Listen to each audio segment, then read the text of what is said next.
ওম তৎসৎ। নমস্কার। শ্রীমদ্ ভাগবত সম্পর্কে আমরা সকলেই পরিচিত। সেই শ্রীমদ্ ভাগবত এর অর্থ কী, এর সঠিক আধ্যাত্মিক ব্যাখ্যা কী, আসুন সেই সম্পর্কে আমরা আজকে জানি। শ্রীমদ্ ভাগবত অর্থাৎ শ্রীতে 3টি শব্দ রয়েছে, স, র এবং ই। সতে শাস্ত্রে বলছে শ্বাস প্রশ্বাস, এবং রতে হলো বহির্বীজ, এবং ইতে হলো শক্তি।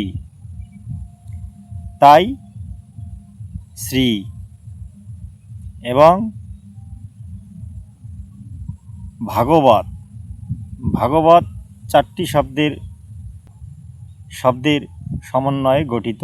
শ্রীমদ্ ভাগবত, ভাগবত অর্থাৎ ভতে ভক্তি, গতে জ্ঞান, বতে বৈরাগ্য এবং ততে হলো ত্যাগ। তাই ভক্তি, জ্ঞান, বৈরাগ্য এবং ত্যাগ,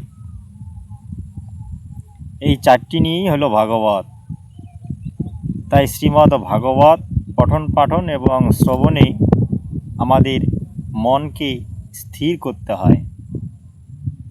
কেন স্থির করতে হয় না, এই পঞ্চরস না থাকলে পরে, যে পঞ্চরসের কথা শাস্ত্রে আমরা পাই, সেই পঞ্চরস যদি আমাদের মধ্যে একটাও বিরাজমান না হয়, তাহলে শ্রীমদ্ ভাগবত শ্রবণ বা পঠন পাঠনে আমাদের কোনো লাভ বা ফল হয় না।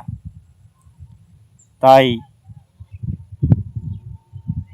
শ্রবণ বা পঠন পাঠন বা স্বাধ্যায় বলুন, শ্রীমদ্ ভাগবত এবং যাহা কিছুই আমরা শাস্ত্র অধ্যয়ন করি বা শ্রবণ করি, আমাদের সঠিক আধ্যাত্মিক ব্যাখ্যা জানার অবশ্যই প্রয়োজন, এবং সেই সম্পর্কে মনকে সেই আধ্যাত্মিক চেতনার মাধ্যমে মন্থন করে সেই জায়গায় নেওয়াটাই হলো আমাদের সঠিক বিচার। এবং জয় শ্রীকৃষ্ণ, রাধে রাধে।